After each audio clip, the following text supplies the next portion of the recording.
Yo, what is going on, guys? Sekapoko here, bringing you another One Piece Treasure Cruise video. For this, we'll be going over the brand new information coming out for 6+ Enel. I'm sideways.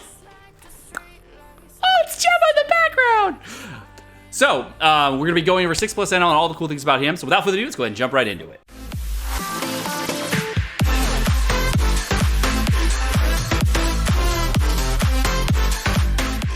Alright, guys, so we are finally here, and it is live. Not yet, but of course it'll be live in like 10 minutes or so. But by the time I release this, I think it'll be live. But I don't know if there's like the update or whatever. And I'm super hyped for 6+ Enel. Oh my god, is this guy good. Okay, so the original Enel was going to be a captain that boosted, reduce your total HP by 20%, and then boosted anywhere between 2 times all the way up to 3.25 times. Now, that was kind of lackluster because 3.25 really wasn't that much, and he really didn't get a lot out of it. And of course, he boosted the chance of getting recovery orbs, made recovery orbs beneficial for everyone. All those things were nice, but he just really wasn't strong enough to use as a captain, and not a lot of people wanted to use him for a very long time.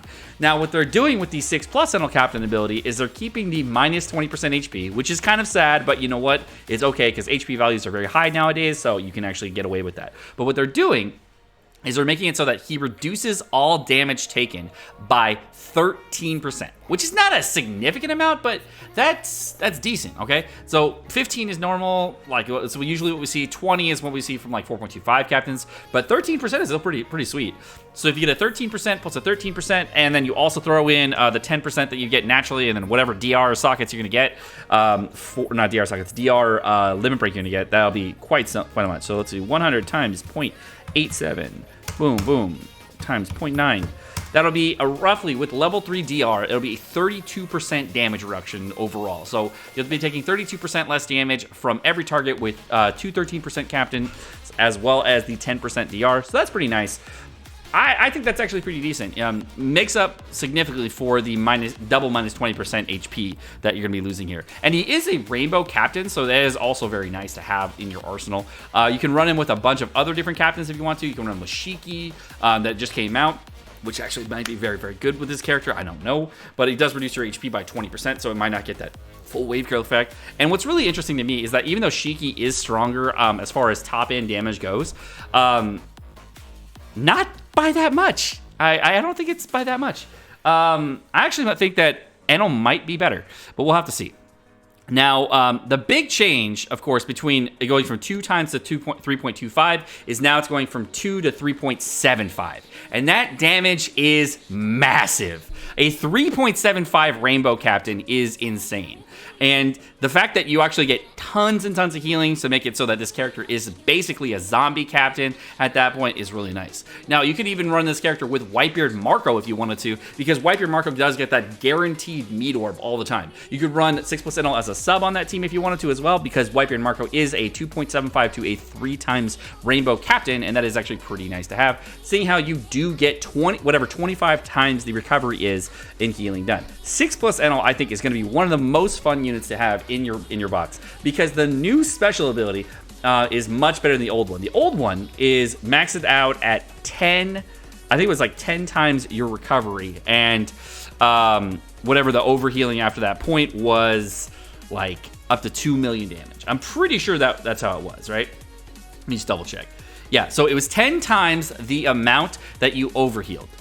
Now it's 25 times the amount that you overheal, which is more than double, and that's actually great, and it goes up to 5 million damage. Making it so it's going to be much easier to get to that 2 million damage threshold, or even a 3 million or 4 million, however much you want to get. You don't actually have to go all the way to 5 million, making it much easier to get to that point, but if you do, or you are able to stall out to the 5 million point, that would be amazing. He's going to be really, really good to have as a 6+ character. Unfortunately, the Unevolved Enel is going to max out still at 2 million, so you won't be able to run that for like Kai Coliseum, so up to the 5 million point, unfortunately, but that is great that you're able to do it here. And Gemma, by the way, is playing Fortnite in the background because she loves it. She's saying hi now. She wanted to tell you how much she loves Fortnite.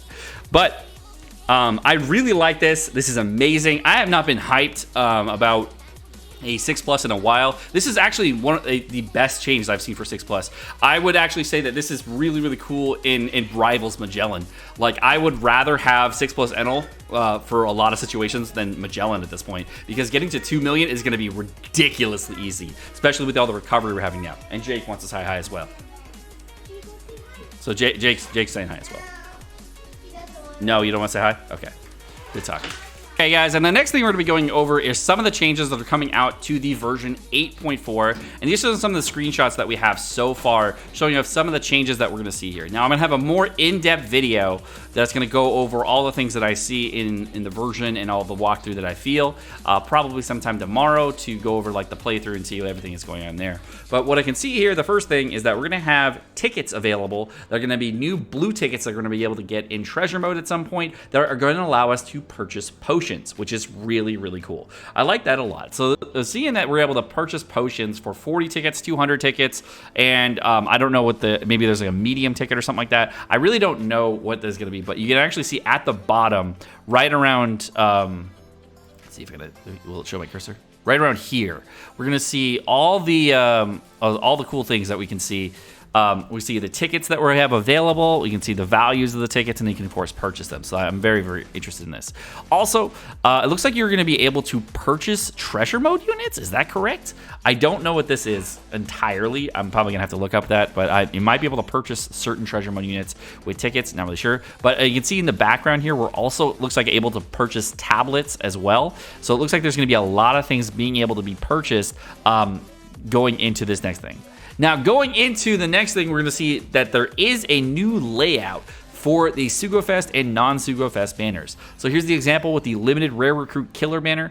For the rated up units, you can see that it's going to be killer. Then we have Baccarat. Then it looks like Log Kid, Peckham's, and of course limited rare recruit Moria here. You can see that the one multiple or one single pull here is 5 gems, and you can see of course that the multiple is 30 gems, all on the same page, making it very clear how much you're going to be spending if you do a multi-pull or single pulls. And then it shows you of course the time for the banner just like it used to right over here. And then I believe these two are going to show the rates for the banners just like they used to. And then this will be for stamina refills, more box space, and of course if you want to purchase rainbow gems right here. So this is a nice thing for the tavern. There's also, it looks like a little swipe thing here, so we might be able to see multiple banners. That's right, guys. This little arrow here, I don't know if it does. I really fucking don't. Okay, so that arrow might mean we might get more than one banner at a time. I'm just saying, if we have like SugoFest live for like a lot of days, and then we have like the LR killer banner there for a lot of days, so you don't have to like feel rushed into pulling, that would be awesome. That would actually be great. And then you can see what featured units you want to pull for and everything. This seems very Dokkan-esque, by the way. But I'm a fan. And the next thing we're going to see, of course, is we're going to see the new addition to the mails. You can see actually here in the bottom left-hand corner, there is a something showing that you do get the rainbow gems. I'm getting a phone call. So you do get the rainbow gems in the bottom left-hand corner here, which is really nice. And I do like that you're able to see that. And we're also, the most hype is that we are going to have, of course, stackable socket tomes for the guaranteed sockets. I do not know if that means forbidden tomes as well, but we do know that the guaranteed socket tomes are going to be stackable, which is going to, like, you can see just on this person's box space, that's like literally 170 box space, 160, somewhere there. Yeah, 160, I'd say. 160 box space that he just cleaned up right here with stackable sockets. So that's going to save a ton of box space for a lot of in-game players. Very, very nice.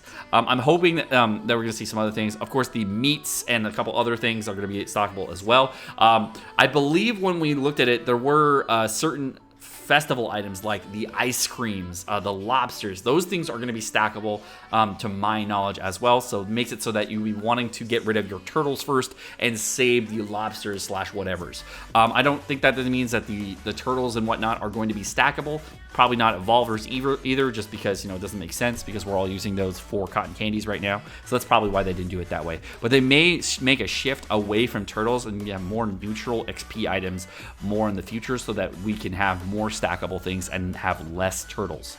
So that would be really nice. I don't think they're going to have that for revolvers, but the stackable socket tomes is a big, big change. Really like that. Very, very nice for endgame players. It's, of course, mid-game players as well, or free-to-play players as well, because now you can save a lot of box space and you don't have to socket your characters right away, making it so that you can actually save your gems for your Sugofest and not spend as much on box space. Really, really nice addition here. One of my favorite things to have in here. All right, guys. Well, there is going to be more here, and I don't want to, like, overload this video because there's going to be so much more to show in another video, but I'm really excited for this patch, really excited for 6+ Enel. So hope you guys enjoyed this video, and if you did, of course, like, subscribe, all the fun stuff, and you guys have a great rest of your day. Peace!